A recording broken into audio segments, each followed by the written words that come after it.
hey. Whose is the stuffed doll? Oh yeah, it's that's Shaybs. Oh my god! Boy, Kill it with fire! kill it! Kaiser! Mazen, go, Use your buster motherfucker! cannons!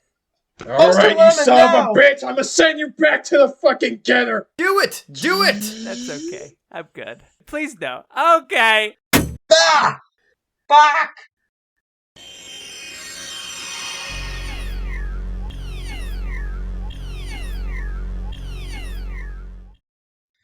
Kaiser, you motherfucker, you missed! CBF, no! Hell yeah. Ah, fuck. My fucking left arm just didn't get repaired in time enough. I had to skip that in order to make it in this shit. Cool and God based. damn it. Oh, hey. At least you didn't hit my picture frame. Yeah, that would have been a true tragedy. But hey, wait, guys! I just realized! It's all good! It's Shaybs! Yeah. Hey, it's Shaybs. Welcome to another installment of the Newtypes podcast. Also, isn't that my mug? Isn't that my line? Well, you wanted me to say things, so I said you know, it's not just hey, it's Shaybs. I'm just saying. I mean, that is I true. did just steal your lane. Haha, I stole your mug and your line. Damn. Fuck. Well, regardless. This is the Newtypes podcast. I am Lone Crit, here with my co-hosts CBF and Young Kaiser, and our very first special guest, Shaybs. Thanks for missing and not killing your first guest. Really appreciate it. Makes me really feel welcome. To be very, very fair, It's fine. To be absolutely fair, us Mega Men do not have a good history with freaking animal-like creatures, generally speaking, especially those of the robotic variety. Now I need to order a new Tanuki Mario. At first I was like, I don't know Mega Man that much. But then it was like, oh, the animal type. Oh, like all the enemies are animal shaped. I get it. I see. Especially in the X series, where that's more of a thing. I see, yeah. Yeah, but Shaybs, very cool of you though to join us in this, our manga cafe, wherein which we talk about anime, manga, and toku stuff. Now, as a brief refresher, you and I have known each other for a number of years, yes? Yeah. Was it? I think we first started talking when Made in Abyss started airing.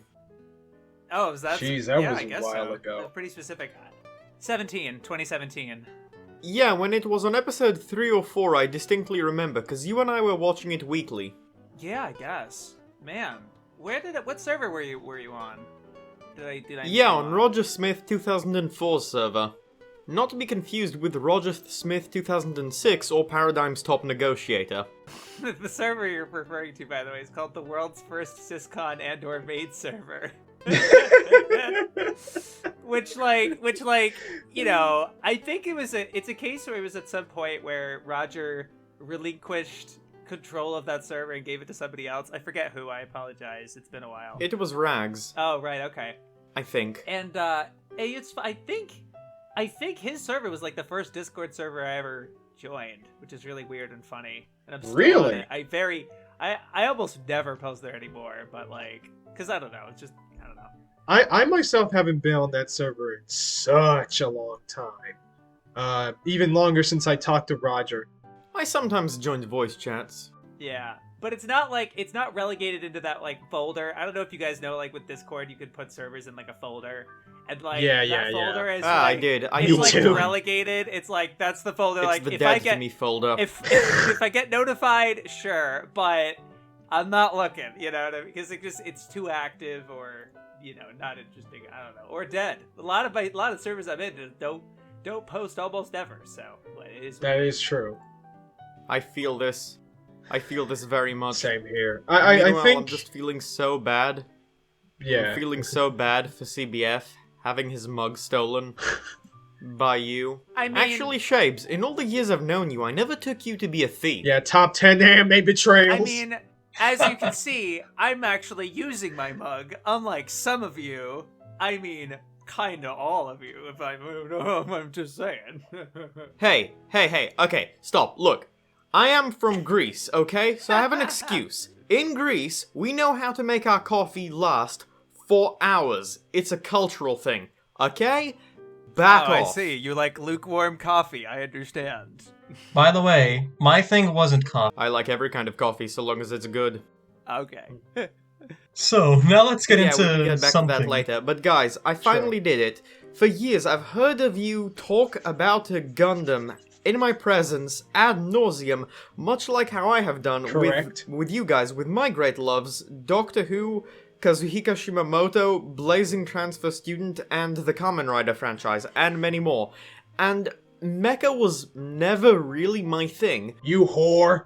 But as of 2 hours ago, I did it. I finished the original Mobile Suit Gundam by Sunrise Studios and Yoshiyuki Tomino. So I finally did it. I'm a true Newtype now, as opposed to a false Newtype or a non-space autismo. Actually, you have to watch the origin. You have to watch the origin first. Okay, so funny you should say this. My immediate next plans are 8th MS Team, Boo. War in the Pocket, Maybe Good. Stardust Memory, Go Fuck Good. Yourself, and Origin. Bro, Origin's Thunderbolt the isn't best. even on that list. Why is Stardust Memory on there and not Thunderbolt? My Yeah. God. Exactly. Because Kaiser told me to watch Stardust Memory. I have to watch it too. That is true. Also, I didn't tell you not to see fucking Thunderbolt, bitch. I said, hey, include fucking Stardust Memory on that list. Because it's the OVA that is the closest, I believe, to what happens, what leads to Zeta directly. Yeah, it's like, what are we gonna do? We gotta tell you to watch Zeta 2? Like, it feels like it's a no-brainer to watch Zeta 2.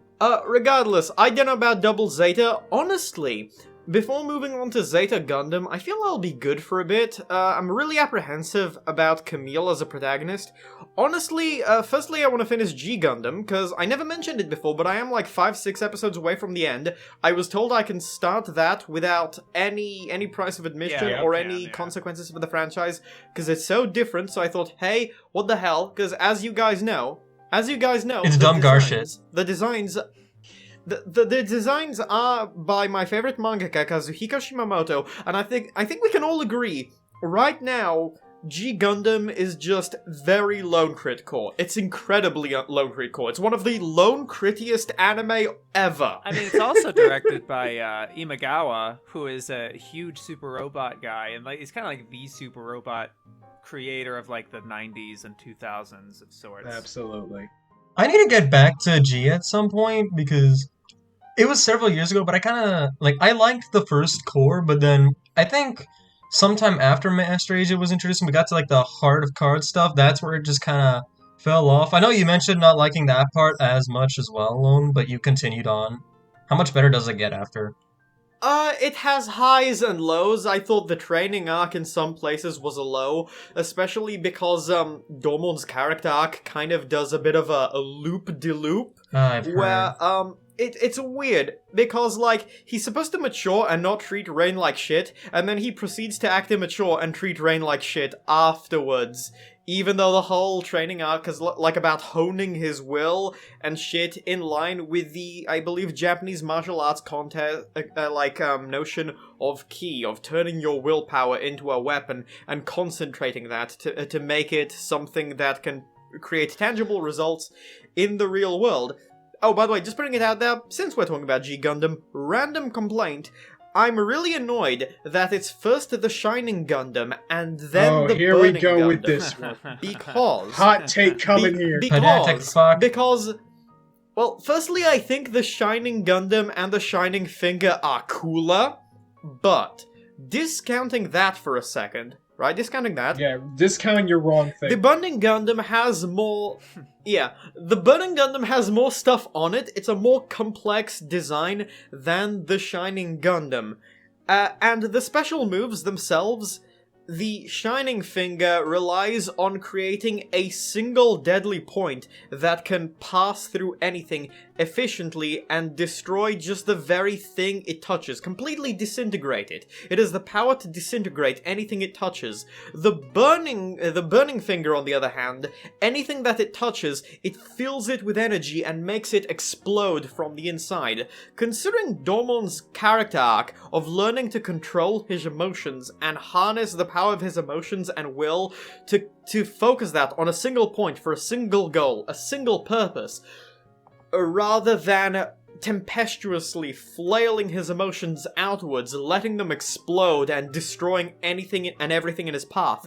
Surely it makes more sense to start with the Burning Gundam and the Burning Finger, and in line with Dormon's arc, move to the Shining Gundam, which is more minimalist, and move towards the Shining Finger that relies on focusing everything on a single point for a single goal and a single purpose. And on top of that, switching that around would kind of make it so that, since the Shining Finger, from what you described, basically feels way more badass and high scale, because it's like a much more devastating singular point as opposed to just like a chaotic wildfire type attack. Also, we keep the Shining Finger sword. I'm so mad we didn't keep the Finger sword. Boo. I'm mad we didn't keep the super mode. The super mode was awesome. Oh, also CBF. I have to say this once. This hand of mine burns with an awesome power. Its loud roar roar tells commands you me to to grasp grasp victory. So Yes. hype. It's so good. Very good. I thought you guys were going to complete the line. You both disappoint me. I know it. Oh the, no. The whole thing's a Also, tournament, right? also, Yeah. yeah, it's more than that. It's Space Mecha WWE. Oh, also one more thing. Take this. My love, my anger, and all of my sorrow. Yeah. I would yell louder, but I'd peak insanely. I imagine. To be fair, I probably fucked it up. Yeah. Trust me on this. If I could, if you guys and I ever meet in a separate plane of existence, I will yell literally as loudly as my vocal cords will allow me, and I will do it in a very Shimamoto-esque way. I will be as Garam metal as possible when I do it as well. Yeah, same here. I've been practicing yelling the Sekiha Tenkyoken for years. Because here's the thing, G Gundam, it was basically the very first Gundam anime that I watched from beginning to end when I was like 15 years old or whatever. Awesome. Unfortunately, after watching that and X, another like really underrated X. classic Wait, for why? Gundam. Yeah. That's Yeah. interesting. I've heard almost no one talk about X. I know it's stupid, but after watching Same. those two, the third anime I watched was Gundam Seed. Ha! Actually, to be fair, that's better than me. That was my second. Did you see Destiny 2? Yes, I did. I Wow. Yeah. By the way, I may as well mention, Seed and Seed Destiny have some really epic-ass TM Revolution openings. Oh, they do. I really fucking love them. I listen to that shit when I'm working out all the time, along with the first opening to G. I do not give a shit about the second opening, but Yeah, G's like the only Gundam AU that I'm interested in at the moment. Like, Okay. after watching, like, being like so completionist with like, oh, I want to watch every anime. Like, a lot of people are in that mindset when they get super into anime. It's like, oh, I want to Yeah. watch all of this series or something. And I just tried that with Lupin, and it's not a good idea. It's not a good idea. It destroyed you. I haven't seen your video on that yet. Yeah, but like, I have seen your thumbnail on that video. Plug, Yeah. plug, plug, But, plug, plug, plug. oh yeah, you got it. But like, I was always in that mindset with Gundam where I've seen some other like mutuals or whatever, see some people making their way through watching all of Gundam because they see it as an important thing to do. But like, that would include watching SD Gundam, and like that doesn't sound fun. See, To be honest, most Gundam completionists don't even bother with SD, No, actually. not really. That's interesting. Well, then, is it really completionist? I like Kamen Rider, but I'm not gonna watch all the Showa installments. Or probably like any of one You particular. fake Like, fan. you probably watch a ton, probably like a ton of Kamen Rider, but like you probably wouldn't go out of your way to watch every single Kamen Rider, right? Regardless if not the Showa ones, but like all of them. Also, Shaybs, fuck you for not telling me you were watching Gaim. How dare you? After I've blathered onto you about Kamen Rider for over a year. You know what it is? I didn't want to be spoiled. I'm Okay. completely blind. I'm 1,000% blind. I'm watching it with one person who watched it back when it came out in 2013, and he was there week to week, and this is his first time rewatching it after all those years. and me and 2 other people living in our house are watching it for the first time. We're watching it on like Tuesdays every 5 or 6 episodes. It's been excellent. We're about halfway through. The thing is, I've seen every Heisei Phase 2 installment except Gaim. Interesting. I've only seen about a quarter of Gaim, not because I didn't like it, but because I was group watching it with some friends, and that fell through. FYI, I'm kind of so-and-so on it. And I've also got 20 episodes of Ghost left, but aside from that, I've seen every Heisei Phase 2 installment. Double O's Forze Wizard. Yeah. Of course you're so-so on Gaim, because the first quarter of it's all about dancing. Well, yeah, so like the initial concept for Gaim is 2 different dance troupes, dance teams. They're having fun dancing, and when they're fighting for supremacy. When two teams want to dance on the same, like, you're on our turf, they have to fight in this. They have to fight in like kind of a, well, they gotta like, no, they kind of have to play like a Pokemon type of thing, where like they summon Inves, which are like the goons of this particular series, like kind of the they're called Mooks? I don't know, the Inves or something. Yeah, but they're the Inves in this one. And they summon them from this alternate reality, and they make them fight each other. And this is like one guy kind of like dealing them the mechanics, the means of doing it. And then so it kind of escalates where it's like, oh, like some of these locks are so powerful. Why don't you try something that's even more powerful? They kind of like, it's like gateway sort of deal, and they kind of like escalate the stakes. The whole game that they're playing is like being under this organization that's, there's a whole motivation behind it that gets developed. The Yggdrasil organization. Just gonna put it out there. Okay. I hate the introduction of Kota in episode 1. I really hate it. For reasons that I've explained to CBF before. And Kaiser.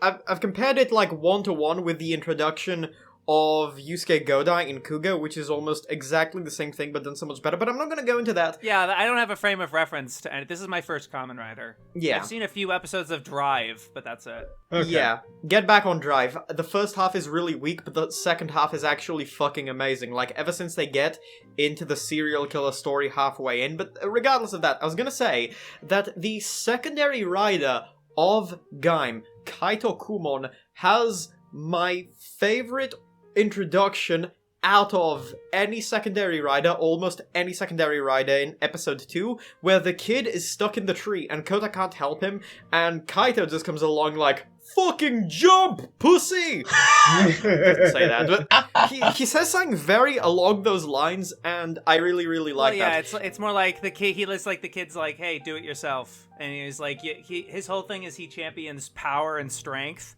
and it's so funny when he gets like kind of, he gets the not the hots, I guess, but like they start to kind of flirting around with the relationship with him and like the main girl, and it's really fun. It's like a Zuko, I forget Katara. Katara, yeah, it's like a Zuko Katara type of dynamic. Oh my god! And it's so good, dude. It's really funny, and like he's like, I like that a lot. He's hands down my favorite character in the show. Like, she obviously doesn't fight, right? And so she's like, all I have is dancing, and he's like, that is your own kind of strength, and it's so cool, dude. He's a great character. Yeah. By the way, when he told the kid to jump, did he tell him to also do a backflip? It's pretty much the rule. Rider girls do not fight, except for Gyo, where Tsukuyomi turns into Kamen Rider Tsukuyomi in literally the last episode. Mm-hmm. There is something going on with this main girl, though, because she looks like this particular spirit kind of character that's connected to the Inves and to the Kamen Rider powers, but we don't know who she is yet. I still don't know after 30 episodes. Great. Are you trying to say that Kamen Rider is sexist and misogynistic? Actually, yeah, man. There is later on. There are more writers and. Mm-hmm. Yeah, actually, Gaim is one of the only installments to have female riders, I believe. Like, there's Tsukuyomi in Gyo, but that's like at the very, very end. And in 01, there's a Kamen Rider Valkyrie. And I think there's like the one-off in Hibiki, although for that I'm not sure. And there's Nadeshiko in the Forze movie. And there's also the one chick in Ryuki. Yes, there is the one chick in Ryuki, as you say. But, yeah, regardless, point is, Kaito Kumon, he's great. He represents Oda Nobunaga, because the dance troopers represent warring states period in Japan, states. And, yeah, he represents Oda Nobunaga, and his entire thing is, if you want something, you're gonna have to take it yourself. Because even if somebody can help you in the moment, they're not going to be able to help you forever. The only true sustainable way to prevail is by relying on yourself. And your own strength. When you said no Oda Nobunaga, I immediately thought of Yasuke. Oh lord. How is that show, by the way? That show's decent. It's kind of dumb, but it has like a bunch of like really cool fights. Some of the characters are also, they have some good banter, and thanks to the production, especially like the music, it tends to feel kind of like a psychedelic hip hop album. Yeah, they got Flying Lotus on the fucking track and that shit. I need to watch it, man. Yeah. I always love his stuff. By the way, the Kings are gonna be so pissed when they see the podcast go up and they realize that we got Shaybs in here and we just started talking Kamen Rider Gaim, even though we didn't like continue the group up with them. That's gonna be so funny. Yeah. It is a little bit funny to me. It's like, bro, what the fuck? Why not put that energy towards finishing the show? I mean, to be fair, everybody else wasn't available, but still. Before we get completely off track, while I do like getting off track, I would like to delve more into the Gundams, the Gundams, Yes. the Yeah, so giant you robots literally just finished 79 today, like a couple hours Yeah. ago. Yes. Yes. Yes. You have no excuse. I watched it like 3 years ago. Exactly, so Like, or earlier, or probably even earlier. So, like, forgive me if I don't remember a bunch of details. Same, because I only watched the movies like 5 years ago. Cool. Yeah. Well, do you or do you not, Shaybs, Yeah? do you or do you not remember the greatness of Shah as a massive penis? I actually don't know what you're referring to.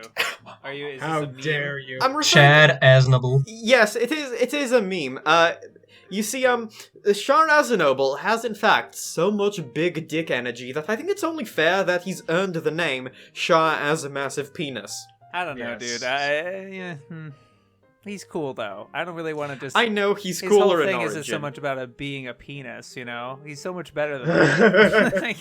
he's so much more iconic than being like, Well, yeah, right. well, Let's like in the go. sword fight in the final episode, you could read some serious symbolism in there. Oh, by the way, I think that's as good a starting point as any. I just love the fact that the entire show is giant robots, but in the final episode, they pull a reverse Super Sentai and just break it all down. They make it into something so much more primal and personal, and like one-to-one. They really like zero in on that conflict between Rei Amuro and Shah Aznable, aka Kasval, I think it is Lum Daikun? Casval Ram Daikun. Yeah, Castful Ram Daikun. Thank you. Well, like, we lose the mechs, we lose the Gundam, we lose whatever the hell the Zeon? last mech that Shah was Yeah, using the is called. Zeon. The Z-Dog! Oh my god, that's only slightly far... The Z-Dog! You motherfucker! The best mech in Gundam Gundam. is too iconic for this humor, man. Like, man, I'm not even that big of a Gundam fan, but like, man. But yeah, well, like, Yeah. we strip this shit away, though. We take away the mechs, and we make it one-to-one. Shah versus Amuro. We make it a finesse thing with the swords, I think it was rapiers. Yeah, the And rapiers. we really, the fencing swords anyway, and we really test the limits of, like, Newtypism, the way that can affect a human being. And I really liked watching Shah's uphill battle against Amuro once he unlocked his new type abilities and became the most powerful new type we've seen in the series so far, for me, aside from Lala. And even once they do get into the mechs later on, it's just a case where it's a demolished Gundam versus a demolished Zeon. Yeah. Anyway. And I also like the part where they were, like, working their way up to that point, where they were just, that part where... I love that Stark scene where it's like, Amuro is just walking away from, like, the wrecked core fighter and shit. and he's pulling out his gun, just creeping his way, trying to find Shard. The lighting of that scene, the tense music, it fucking hits. I really love the fact that Amuro's abilities as a new type grow stronger towards the end, and Shah starts to unlock his own new type abilities, so then we can get, like, the telepathy between the two of them. Yeah. That Hunter-Prey game that switches around a little bit between them, it actually reminds me, just very, very vaguely, please don't call false equivalency, of the No promises. chase between Rutger Hauer's character and Harrison Ford in Blade Runner in the end of the film. Yeah. Where, like, you get this, or maybe like Predator, a little bit where you get this primal conflict to some extent, where everything's, like, stripped away, and you just have, like, being versus being, where they're, like, so rubbed down, and they're chasing each other, like, willing to see that conflict out to the bitter end. And then you get Sailor in between that, and then you get something amazing, where the two of them touch foreheads, that I can't help but see a little bit of a sort of romantic or sexual undertone there, the way they visualized it, where they made it look like they're kissing. I took it as just kind of a moment of honesty or, like, connection through that visual beyond the face value connection between them. Absolutely. And I really like how that echoes, actually. I really like how that echoes the connection between Lala and Amuro before she died in, I think it was, like, episode 41 or 40 or something. Yeah. What she had with Amuro, except then they subvert that by taking it into a different direction where they understand each other, but Shah holds on to his convictions to destroy the Zeon family anyway. Yeah. Oh, also, CBF, you told me about Cassilia. Yeah. Man, your words could not have done justice. Dude. Like, my reaction when I saw Shah take the bazooka and just, like, 80s or 90s style OVA blow Cassilia's head clean off with one of the smoothest headshots I've ever seen was, oh! Yeah, like it's a freaking James One of the most Bond metal movie. fucking deaths in the franchise. Fuck Yeah, yeah. pretty frickin' Almost epic. nothing tops it. Legend. I can't think of another Gundam death that's, like, that sick. I can only think of one that rivals it at the very end of Zeta, where Char is I know the actually one you're even talking cooler. about. I know the one you're Yeah, exactly talking I about. think that one. I Oh think my- that's the one, yeah. Although, I always, the two deaths that always impacted me in the original Gundam, I love that one for, like, the pure kick-assery, but, like, what was it? Garma's girlfriend.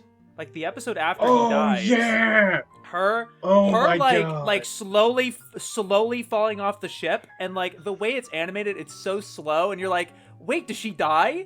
Oh my god, she died from that. Oh my god. Yeah. That was, like, so visceral for me. And regardless of how her character was like, you know, how her character was treated or, like, how it was written or whatever, regardless of that, I mean, that moment, like, the way that's handled is really interesting. And the other one, obviously, Rama is, Rawl's death was also great. that was something else, yeah. That was very, like, similar, me- but it was like, oh my god, I didn't even see it. I couldn't even see that happen. That was real tragic. For me... Oh, by the way, I saw that whole thing and all I could think is, man, Sailor, you fucking bitch, he died because of you. And he probably would have died anyway. But regardless, it's her fault he got injured because she told him to stop shooting. And I think it was like Kai or somebody just shot right through him. Yeah, Ryu. So basically, you should blame Kai as well. Kai's a dickhead, so we can do and that. then, like, the girl that was with Kai, that standalone episode is amazing. Oh, that was great. That was Amazing. dope. And, like, her death was like, no! Like, I only knew... It's one of those, like, if you guys have seen Idion...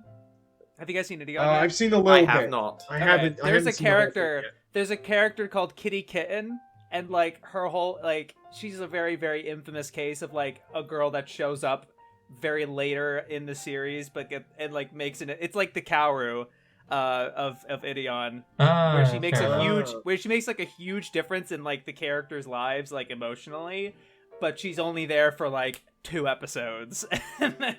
It's unfucking real. I feel you on this. Yeah. I feel you on this because, like, Kai is such a cynical, not jaded, but just cynical, mean-spirited asshole, and he found this person that he could finally connect with and care about, and he was, like, this close, he was, like, on the cusp of just like turning his life around and like doing the same thing he's done before but with a renewed spirit and intention. And then that does happen, but then you get that element of tragedy behind that because he lost the thing that drove him to do that in the first place. And just the way she falls out of the thing while sacrificing herself to fight against the Zeon forces, that was so good. Dude, I remember reading that when I was reading like the Origin manga, which is basically a retelling of these events with the added backstory. And like just in that very classic art style with arguably better like lighting and visuals, because this was like a colored manga as well. And just seeing that, it had way more effect around it. The Origin manga was also written like 30 years after the fact. Like it was written in like 2001. And do you know who wrote it, right? It was a Yasuhiko. I can't remember his name, but he was the character designer from the original. He was there since the beginning. Like he was the guy who designed the characters, and he collapsed like halfway through the production. And so like the third, like he made it back to the end for the end, so like the last few episodes are good, but there's a chunk between like the last couple of episodes, like from Lala on, I would say, from like the halfway point, that section, he was collapsed and almost died and was like in the hospital. Yeah, Jesus Christ. And so, yeah, Wow. yeah, Damn. and so he ended up, yeah. So that there was like, it's a great like the Gundam documentary that's on YouTube, that I referenced it for my video, was amazing to watch, because like they go through the whole process of making it. And it's a whole narrative in itself. I may watch that one later. Yeah. Yeah. Also, it's Yoshikazu Yasuhiko. Yes. Both the mangaka for that and also the director for the adaptation of the backstory parts. Yeah, for the Origin series, yeah. And you're gonna love a lot of the Zeon guys in Origin. Just that semblance of Yeah, 'cause, tragedy. like, I think you guys know, one of the things that I liked the most was the way they humanized the Zeon side. Yep. CBF, I think you told me they abridged one of my favorite bits in the movies, which I thought was very, very unfortunate, which is the bit where, I don't remember everything that was going on, but you had, like, the civilians that were on the white base, and, the crew of the white base wanted to spy on the Zeon forces. Yeah. So they used letting down the civilians on Earth as a pretense to hide some of their soldiers onto like a cargo ship or something, so that they could then like slip by and go to the Zeon forces, or just like get down on Earth and scout the area with the Gundam. And during that, one interesting thing that happened is that first the Zeon forces presumably adhered to whatever treaty exists. I know there has to be some extent the Geneva Convention or something in this future. The Antarctica Treaty. Yeah, they let the people take the civilians down, and then a woman and a child were looking for the village where her husband and father respectively used to live, and the Zeon pilots know that the village has actually been wiped out for 1 or 2 months, but the mother and child don't do that, and don't know that. So they turn around from when they were going back to, like, Gamazabi's command, and they decide to let down a supply drop that's very, very precious in a time of war. And one pilot says to another, "Oh, we should go help them. I mean, we're both fathers. We know how this stuff is. Captain Gamma won't like this. He wouldn't understand, but we're going to do this." Turn around, and what I really like is that what shows how mean-spirited and hostile and jaded Amuro is, just what the war has done to him and what he's made him think of the people of Zeon. He sees them turn around, and he thinks that they're going to shoot down the civilians, who have no weapons or anything. He actually does, and he was getting ready to, like, attack them, but then they drop the supply thing, and then they turn around, and then in the later fight, when their plane gets downed, but they eject and manage to survive, they go and talk with the civilians, and the civilians share the supply drops with them, and they have, like, a civil, just, like, normal conversation, and you get to understand where that line is between soldier with duty to the motherland, to the royal family, to king and country, so to speak, and the line between that and them as human beings, where one ends and the other begins. And I love the fact that Amuro both did not recognize that, And also the fact that they showed that. They showed that there is a clear distinction between the people at the top who call the shots, who really benefit from all of this shit and get from the war and get to remain safe, and the people at the bottom who aren't ideologically with that, but they have a duty and they're just following orders. And you see this on both sides. Yes. I wish we saw more, like, bad people on the Earth Federation side, but... Yeah. That's what Zeta's for. That's The more point than for was well Zeta. made. Yeah, Zeta. Yeah, does that. yeah. And also, I haven't seen the movie in like 5 years, but I am damn sure that was not in it, sadly. No, Yeah, it can't. unfortunately, that was fucking stupid. I went back to after watching the movies a few months ago, I actually heard about that scene, and I think I rewatched that episode, so I know exactly what you're talking about, Love. I mean, there's also that standalone episode where they have kind of a defected, defected as in like poorly made, but like a defected Zaku, and they're living on that island, like the island episode. And it's weird. It's kinda, that. It's like janky animation, but like it's a cool story and really interesting. And it's standalone, so of course it's not going to be in the movies. The movies, to their credit, that's really the reason they made Gundam, is so that they could get a movie like Space Battleship Yamato. They explain that also in the documentary. Like, that was their entire intention, was to make those movies. But like, of course you have to get 20 minutes of content for 40-something weeks. So yeah, of course they have more time to flesh that out. But to their credit, one thing I will say is, the first two movies, I haven't seen any of the movies myself, because I heard that they were just, it's mostly recap footage. It's just they're effectively the same footage, Yeah. But to their credit, what I heard about, at least the third movie has better animation. It has a lot of new it stuff, does. because again, like where I talked with the Yasuhiko collapsing, that whole section, they end up redoing a lot of it because they weren't proud of it, obviously. So that if anything, that third movie was kind of worth watching. I haven't seen it myself, but I think that one definitely gives some merit for like kind of having a more compelling and having cooler animation and stuff like that. I don't know about the first two as much. By the way, one thing that made me really happy is the very, very, very, very final moment of Mobile Suit Gundam, where it says Universal Century Year 0080. After the end of the war, a peace treaty was signed between the Earth Federation and the Republic of Zeon. Yeah. That's what really hit me, the word, the Republic of Zeon, not the Principality of Zeon. Yeah, like Lovely. that's That was actually great. going to be a much like bigger plot point as you go into like the main installments, especially with Unicorn, and of course Zeta as well. Yeah. But like, And I also think that for Zeta in particular, I don't think you're gonna necessarily. I think that you're pretty much, for the most part, gonna have the exact same opinion on Camille as you do Amado, because like both are cases where, admittedly, they're for different reasons, but they both kind of start out as total bitches. Except Camille gets his shit kicked in a lot, but you just see him go through so much where. Camilo's a lot more Yes. vocal and whiny. Yeah, but then the weird thing is that you'll also see him mature, but at the same time, things will get so much worse that his mental state will decline. That is Yeah. all I will say on the matter for now, though. I think So kind of like Amro's mental state, I feel, after what's-his-name, Ryu died, and after he committed his first couple of murders. yes. That, but worse.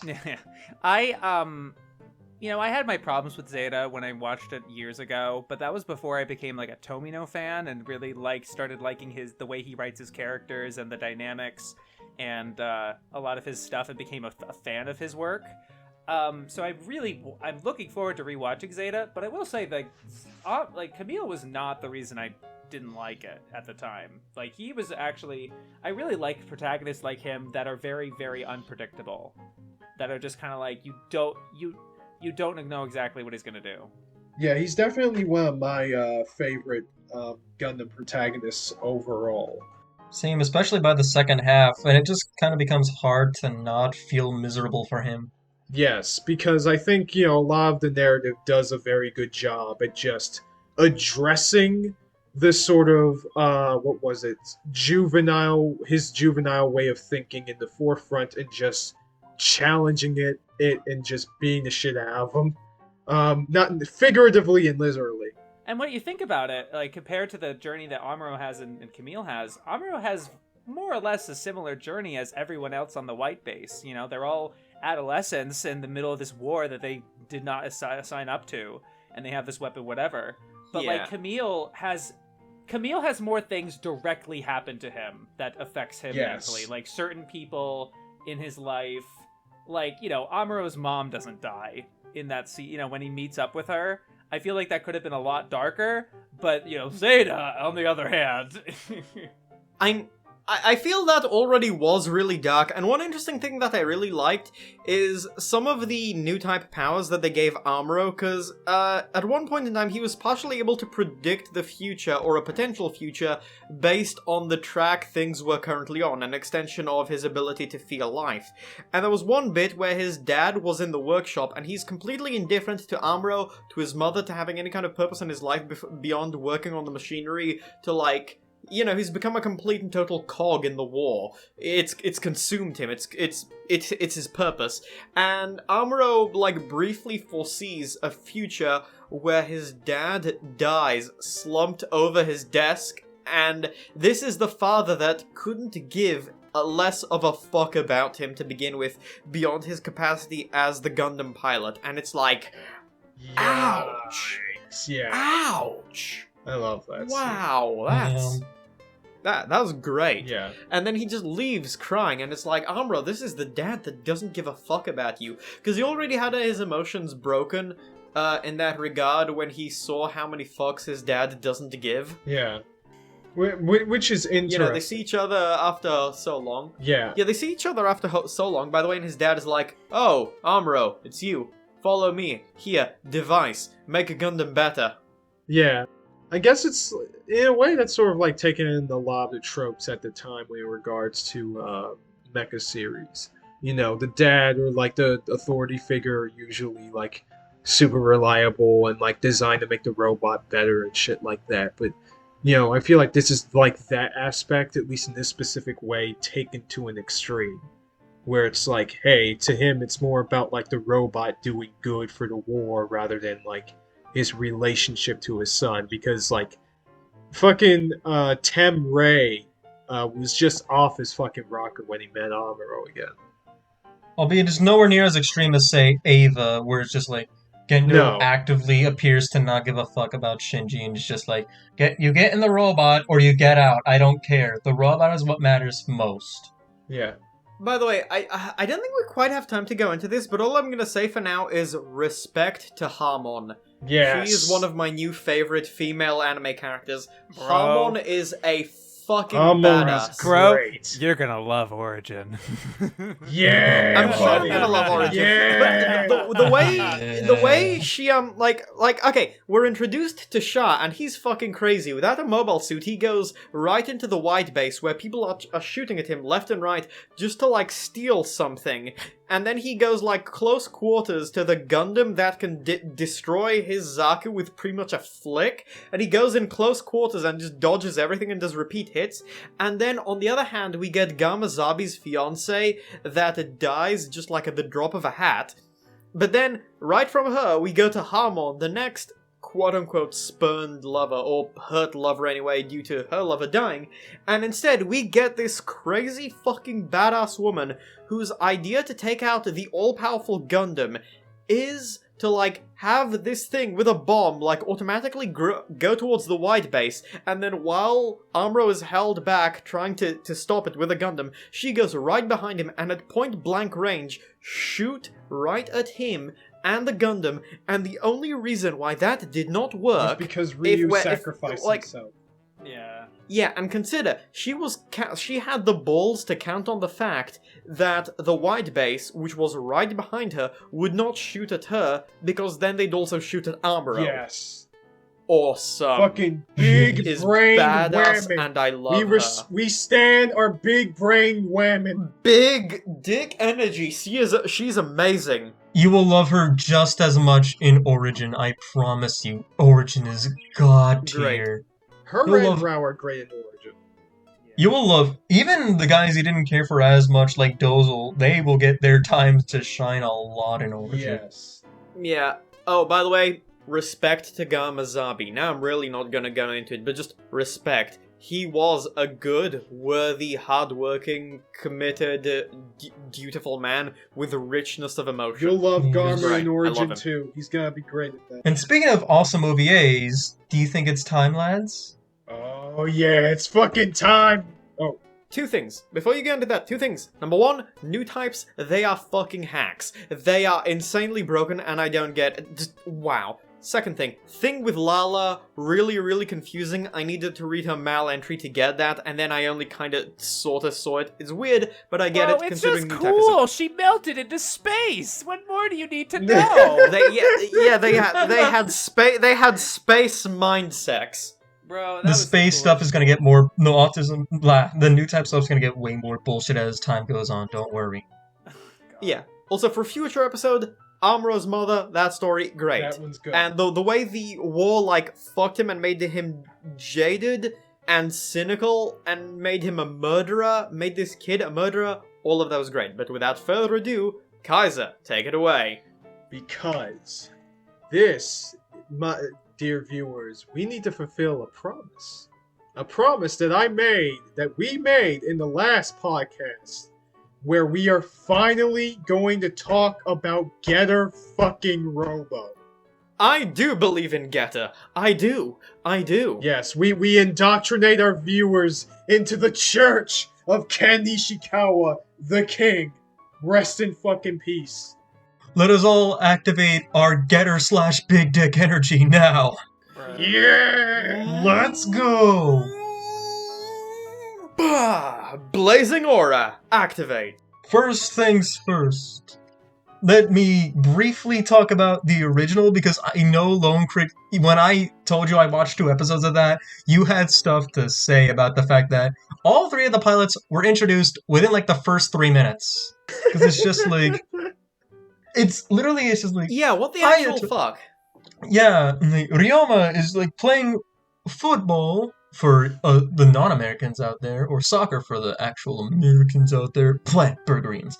But yeah, he's doing that, and he just sees Hayato just playing the harmonica, kicks the ball at him, and Hayato just, without a second thought, kicks it through the fucking goal net. And then after a while, he just walks off like a smug asshole, and then Hayato just comes in and is like, please, join our judo club, man, join our judo club. No, you He- mean Benka, Musashi.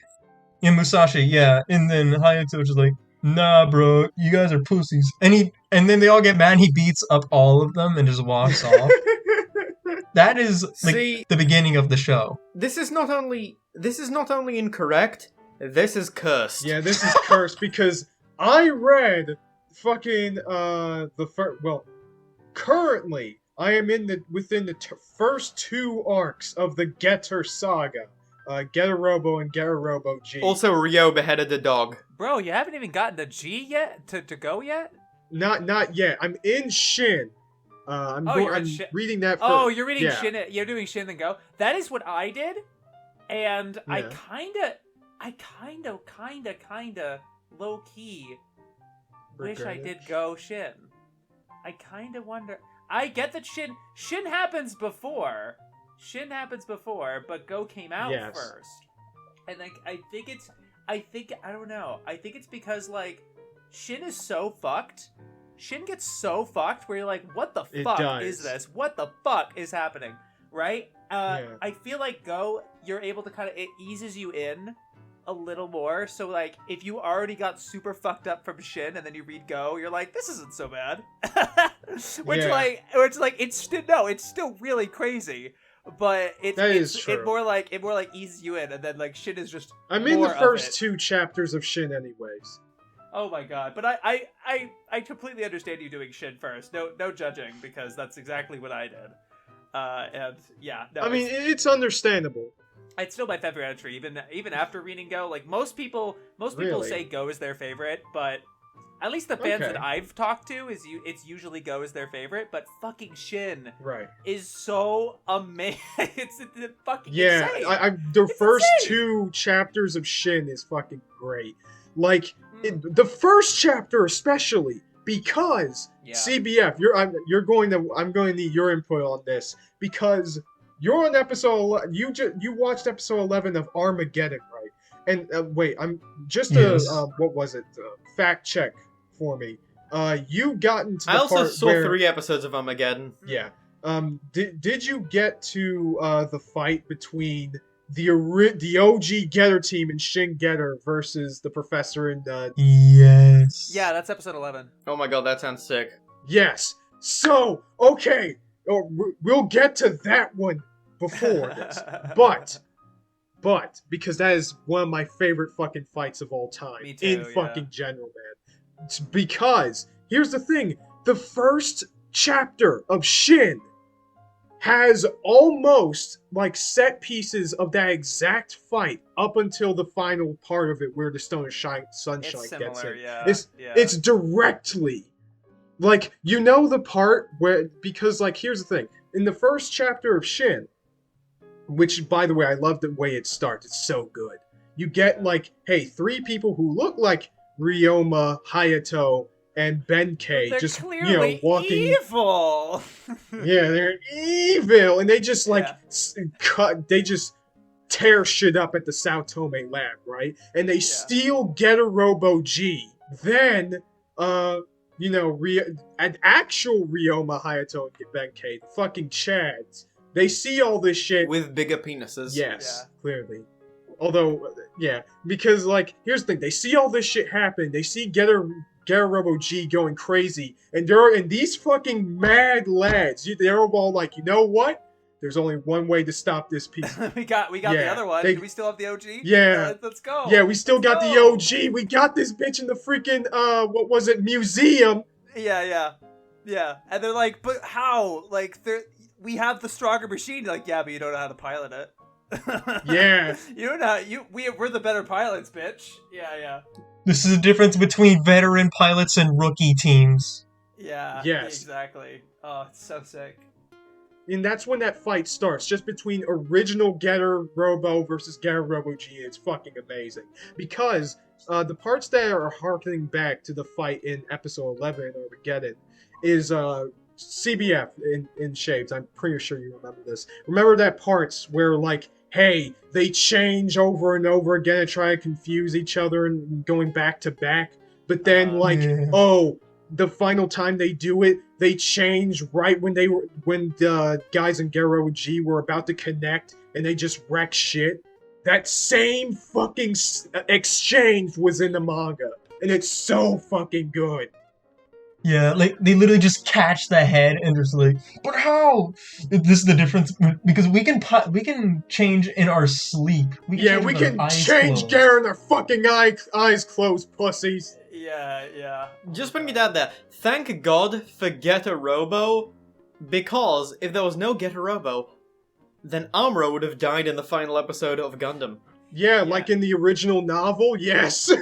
Think about it. If we didn't have Getter Robo, we wouldn't have the Gatai.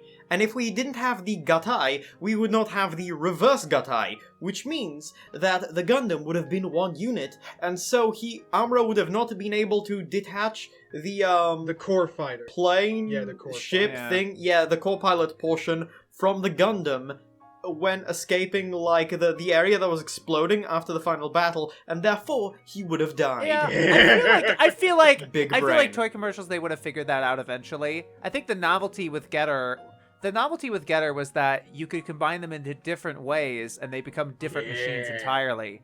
Whereas it's so good. Whereas, like, yeah, no, for sure, I completely agree with you. Whereas with Zero Tester or Thunderbirds, which I believe both of them had combining robots Thunderbirds first. go? Yeah. I believe both of them had combining robots first. Or maybe just Zero Test. Maybe just Zero Tester, I don't remember. But it doesn't matter because fucking Zero Tester is apparently not important enough because like it's not even nobody gives a fuck about that show. Like it really it's important to say that Getter was exactly. Getter was the one that actually got it to be popular and spawned a lot of these other ones. Mazinger kind of started the boom in the 70s with mecha anime, but for sure. Getter I think was a further vehicle to that. It is really cool. They just took it and kept it moving. We respect our OGs in this house. Yeah.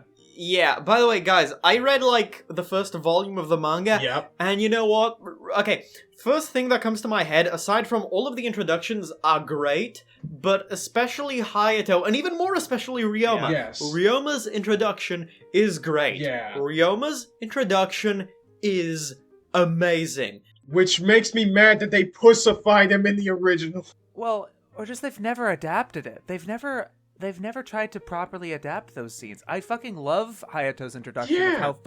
how fucking creepy he is, and like how Yeah. absolutely insane both of them are, and he pisses his fucking pants with the fucking, like, that was amazing. Like, that shit's like insane. Oh my god. I that just is wish they fun. ever adapted that. One bit that made a really strong impression on me is, like, that creepy... he has the Nagai eyes and the weird, like, very wide grin, as well as the pointiness of his nails, and the way he'll do some stuff, like the way he'll flick a subordinate aside and completely throw them to the side, or just his sheer brutality in a fight, or the way he'll, like, keep going between cowardice and vicious excitement.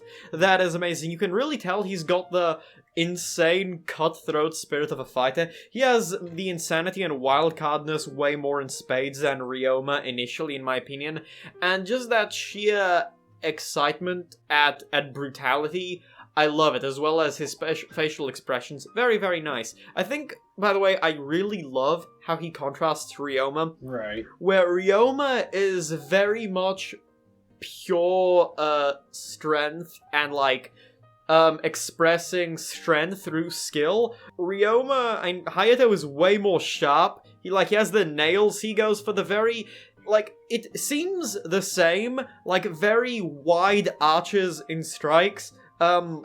Very aggressive, not the most calculated, at least in his initial iteration. Sure. But there is this very, very savage, very precise nature to the way he fights that it like the sharpness, for example, of the nails and that sheer kind of kill at all costs viciousness that is in Ryoma as well, but you see it even more with him, and so that's what I love about how they reflect that in Getter 1 and Getter 2. Getter 1 is the most powerful, but Getter 2 has the drill that goes right through enemies' skulls, through their heads, out their mouths, and makes the eyes pop out. It's beautiful. It's glorious, glorious violence, and I love it. Something you mentioned earlier where a moment in Armageddon is in the manga, but it's in a different context. It's really, it's interesting. Like, it's sort of a visceral, like, oh, I recognize that sort of thing, but it's not like a proper adaptation. But I like that. I think that's an interesting point. Yeah, and it's somewhat thematically relevant as well, because both of these instances are just taking basically Getter Robo G and just doing the same thing in terms of, like, expressing the importance of, like, the Getter team and their fucking teamwork and their actual, like, skill in piloting these things, further emphasizing the necessity of them being as coordinated as they are, not just relying upon the Getter's power. But in Shin Getter Armageddon, it's even more so, because they're literally fighting against the guy who made the damn thing. Yeah. And like these insanely strong aliens, which I'm pretty sure all three of them share a consciousness. So like they literally have the same mind. So of course you would think that like their combining would be faster, or their synchronization, but that's just how fucking Chadley the other three are and how much they are insane. Yeah. Like, even a being with the same mind can't even fucking compete. It's insane.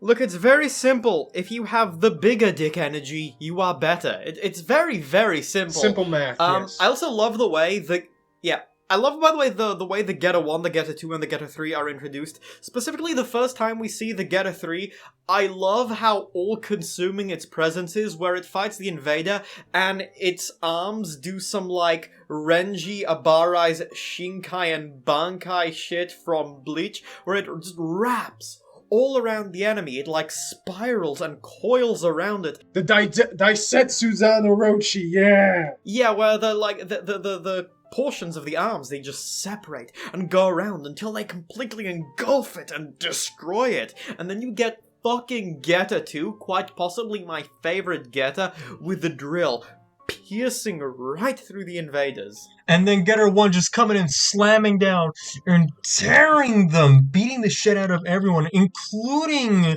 Hayato and everyone. Yeah, That whole great. scene was just Oh my god-tier, God. metal. First episode of Armageddon has to be one of my favorite fucking introductions to any mecha ever, man. Just seeing Ryoma. Oh, the fucking black one? That one's god-tier, but that's episode, like, 7. But that one's probably my favorite Getter design yet. That one too. Oh, you haven't seen Getter Noir yet, though. Getter Noir Yeah. looks really cool. Yeah, Oh my god. yeah, Getter Noir does look really cool. Also, I'm just gonna go on record and say that Ryoma, when he's introduced in Getter Robo Armageddon, has one of my single favorite anime character designs of all time. Yes. He's this big burly man. He has these extremely dangerous Nagai-esque wavy eyes. But the thing that really makes it for me is that he has the Showa-esque scarf and or muffler wrapping all around him, but it even covers his face. He looks so powerful, so daunting, so larger than life, like his power cannot be contained in his very frame. I had to fucking keyframe that shit, but it was worth it. It was fucking worth it. It's the texture on that guy. And what's even better is the fact that it's just this carmine, tattered scarf. It's practically destroyed in a lot of places by the tail ends. His body proportions are kind of wacky because like his body is insanely big, but his head is kind of like on the smaller end. But it's really funny. Dude is so cool. Yeah. Yeah, and like the way he is just ready to fucking wreck Sao Tome's shit for putting him in jail. He goes in. This mad fucking bitch just goes in with the original Getter Robo, Getter 1. He's going in solo, and he sees like a whole army filled with Getter Robo Gs who are supposed to be just better than the original, and he's all like, They are better than the original, but they are not better than Ryoma. yes, it's a fucking cakewalk. He's just going through them. He machine guns the bitches. He ties one of their heads with his fucking cape and yeets it over to the other ones. He's just going ballistic. And the music and the lighting and all that. Oh One my of my God. single favorite visuals in any anime was where his muffler just leaves his face and you can see under it the hot-blooded, vicious, dangerous smile, grin, scars, scratches, and eyes of a fighter. And then superimpose fading into the Getter. Oh my God. Exactly. That is Getter Robo, man. And on top of that, So beautiful. in a way, it kind of makes me glad that I watched those first 2 episodes of the original, because it's, compared to that, it's so quaint. It's just like, oh, one machine, you're taking on like a couple of dinosaur guys, versus this one gigachad metal-ass thing taking on an entire army that combines into a fucking mecha dragon. The sheer scale of contrast is otherworldly. Even if we're just talking about the manga as like the fucking insects from the future, right? Like, oh my yeah. god. Oh my fucking god. Yeah. Let us not forget.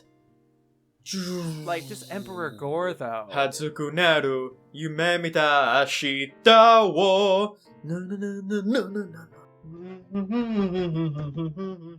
But, like, even the original manga, right? Like, his Yep. Ichikawa's designs of like, combining the lizards with like axes and mechanical, like it was like mechanical lizards, you know what I mean?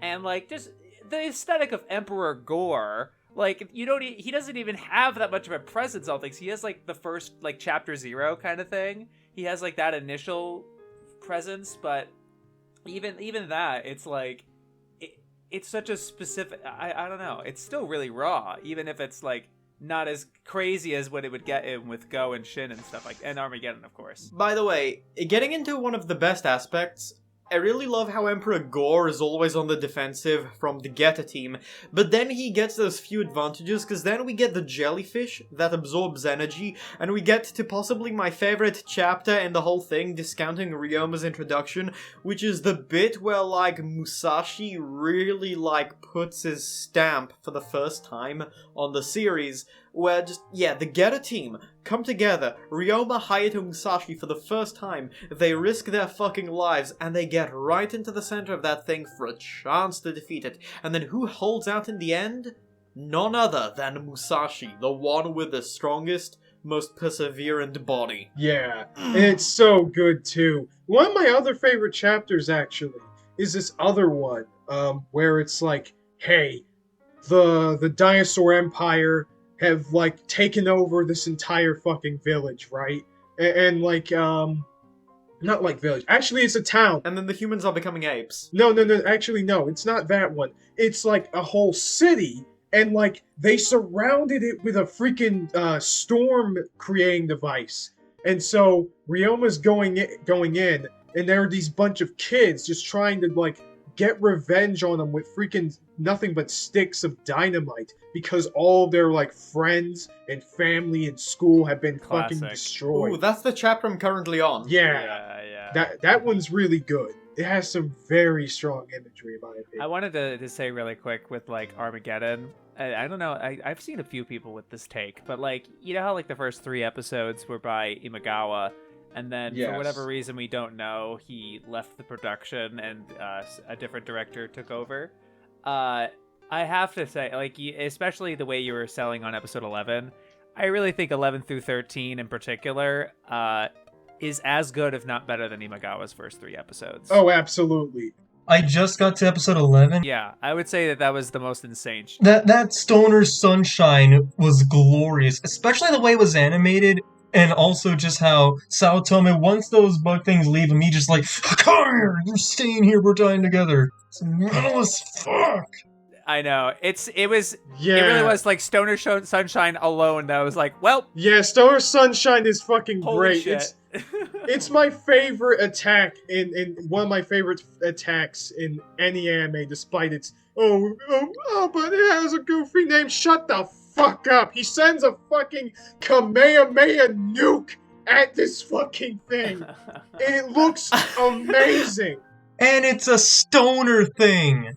I've seen the clip. It is actually one of just the most phenomenal things in any anime ever. That is brilliant. And the music was fucking gangster. I was just gonna say, not even the clip itself doesn't even do it justice, because the music they're playing is the most triumphant, cathartic, Yes. unbelievable, mind-melting shit. That's like, let's go, dude. I will say, like, Armageddon as a whole is okay, great, obviously, but like watching it, I was, as someone who had read the manga, and I was watching it with my roommate, and we're watching the first 3 episodes. We're like, what is this? Right? Yeah, right. And you're like, what the fuck is this? Right? Yeah. Because they're using characters in really interesting ways and developing a bunch of questions. And knowing that Imagawa leaves after episode 3 and kind of does this big fuck you kind of big thing. And then that stretch of like 4 through 10 is like, yeah, this is good. I'm enjoying this. Like, as a Getter fan, like, this is fine. And then 11 is just like, oh, okay, we're doing that. Oh my god. Yeah. And then, yeah. I need to watch 12 and 13. It's just like, the first 3 episodes are god tier, especially the end of episode 3 with the missile. And I think for a while, like, 4 and the first half of 5 are kind of still cool, but then the second half of 5 and 6 are, but it slowly creeps up again. It's lower key. It's low key. Yeah, it's not like insane shit every 5 minutes. Like, the first 3 episodes does feel like weird, like, what the fuck is going on? Who's that? What's going on? For like 3 consecutive episodes, no breather at all.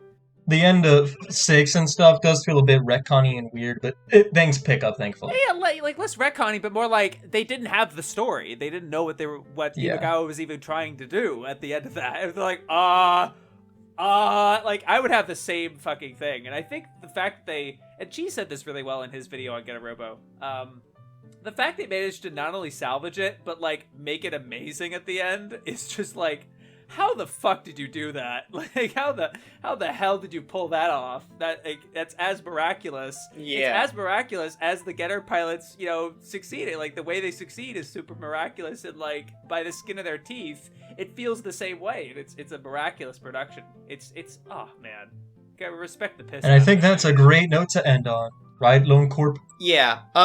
Oh, and only 2 openings of Getter Robo Armageddon, 2 of not only the most badass anime openings of all time, but 2 out of my top 15 anime openings of all time. If you are a guy and you want your balls to drop again, Yes. watch Getter Robo Armageddon. Also, if you respect if the history of mecha means anything to you fucking people, when Getter Robo Arc comes out next summer, go and fucking watch it. This summer. This summer.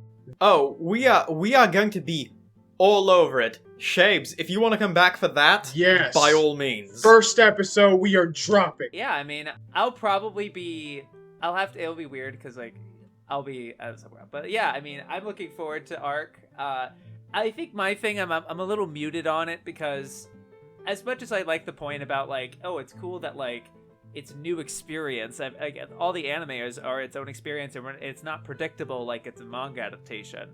I get the sentiment with I don't know, but like with Arc, the fact that they're naming it Arc and that the characters are there, they're like, oh, are they adapting Arc? I'm like, no, they're not. No way. No, you're not. You're gonna use the characters and maybe some like, oh, it's kind of like Arc. It's not really gonna be Arc though. I don't know. I can't help but feel that because they've never adapted the manga.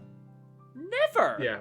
Gonna have to see. Sorry to end a bit of a downer, but I will say I'm looking forward to it. I just hope it to be good. You know what I mean? It's like Yes. I get that like I just want it as like a unique experience, and like if it's awesome, then yeah, hell yeah.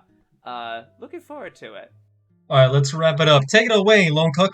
The remixes, by the way, of Heat and Storm, metal as hell. But all of that aside, because we can go on for a very long time, Shaybs, thank you for coming on, my Hey, dude. I hope you enjoyed Sorry it. we tried to kill you. Oh yeah. I hope everyone had a good time listening to this, and Apologize to me, you fuckers. I'm sorry. Not sorry for taking your mug, though. This mug's getting used, all right? And someone's got to use it. Oh It's my made God. for drinking, and that's just what I'll do. It's a good thing that thing's made of lighter. That thing has lighter fluid in it. It's surprising that I've been able to talk this whole time with the mug in my mouth. Maybe it's because I haven't been drinking the lighter fluid because I know very well what you put in here, and I'm not falling for it. Or maybe you're actually a new type, just like us. Maybe. I'm on this podcast after all, so I'm not surprised. Hey, that's the barrier of entry there, buddy. This makes sense. And to be fair, I am a hado. I do drink oil and shit like that. Yeah, you come on the new types, you are a new type. Yeah. Yeah, also don't feel bad about the shot at his head either, we'll just get him a new body eventually.